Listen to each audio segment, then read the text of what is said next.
నమస్కారం ప్రజాదళం TV news కు స్వాగతం. నమస్కారం.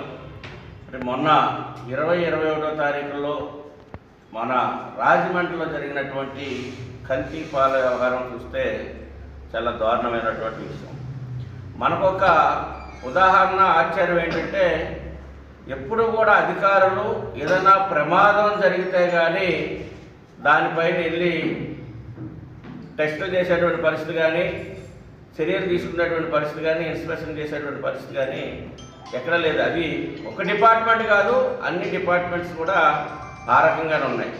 ఈరోజు పాల కల్తీ జరిగి చాలా దారుణంగా వారు కెమికల్స్ లేదా ఇతర వాటర్ కలిపితే పర్వాలేదు, అనేకమైనటువంటి పౌడర్స్ కలిపి పాలు ఇస్తున్నప్పుడు, సప్లై చేస్తున్నప్పుడు ఎవరైతే ఈ తనిఖీ చేసేటువంటి క్వాలిటీ ఇన్స్పెక్టర్స్ కానీ క్వాలిటీ కంట్రోల్ ఎవరైతే ఉన్నారో వాళ్ళు మామూలుకు అలవాటు పడిపోయి వాళ్ళు ప్రతిరోజు ఇచ్చేటువంటి పాల సంఘాలు ఇచ్చేటువంటి మామూలుకు అలవాటు పడిపోయి ఎక్కడా కూడా తనిఖీలు చేయకుండా వాళ్ళు నిర్లక్ష్యం వైఖరి వల్లనే ఈ రోజున రాష్ట్ర వ్యాప్తంగా అన్ని ప్రాంతాల్లో కూడా ఈ పాలు అనేది కల్తీ జరుగుతూ ఉంది.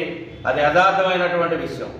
ఎక్కడో ఒక హాస్పిటల్లో జాయిన్ అవ్వగానే, ఒక ప్రాణం కోల్పోగానే అప్పటికప్పుడు వెళ్ళి అకస్మాత్తుగా వెళ్ళి అన్ని ప్రాంతాల్లో దాడులు చేసి మేము ఏదో ఉద్ధరిస్తున్నాం అనేటువంటి చెప్పే అధికారులు ఇవాళ రాష్ట్ర ప్రభుత్వం ఎంతో విలువలతో కూడినటువంటి పరిపాలన అందించాలి, ఎక్కడా కూడా అవినీతి ఉండకూడదు, ఎక్కడ ప్రజలకు అసౌకర్యం కలగకూడదు అనేటువంటి ఉద్దేశంతో రాష్ట్ర ప్రభుత్వం, ముఖ్యమంత్రి చంద్రబాబు నాయుడు గారు, ఉప ముఖ్యమంత్రి పవన్ కళ్యాణ్ గారు అనేక సార్లు సూచన చేసిన కలెక్టర్లకు కానీ, ఐఏఎస్లు ఐపీఎస్లు కానీ, అధికారులకు కానీ చేసినా కానీ వారి యొక్క సూచనలు కానీ, వారి యొక్క డైరెక్షన్స్ కానీ గాలి వదిలేసి అధికారులు ఎప్పుడో ప్రమాదం జరిగితే కానీ కళ్ళు తెరిచేటువంటి పరిస్థితి లేకుండా ఈ రోజున రాష్ట్రంలో ఉంది.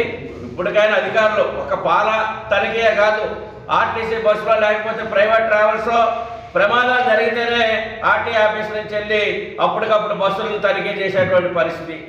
ఎక్కడ అవినీతి జరిగితేనే ఏసీపీ వాళ్ళు కూడా ఎవరో ఒకరు పట్టుకోవడం తప్పించి నిరంతరం అవినీతి మహిళలో కూలిపోయినటువంటి అధికార యంత్రాంగం ఎవరైతే కొంతమంది ఉన్నారో నిరంతరం కూడా జీతాలు తీసుకుంటున్నాం.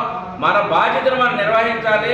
ప్రతిరోజు ప్రతి నెల మొత్తం కూడా కొన్ని మనం తనిఖీలు చేయాలి. ప్రతి డిపార్ట్మెంట్లో కూడా ఉన్నటువంటి వాళ్ళకు ఉన్నటువంటి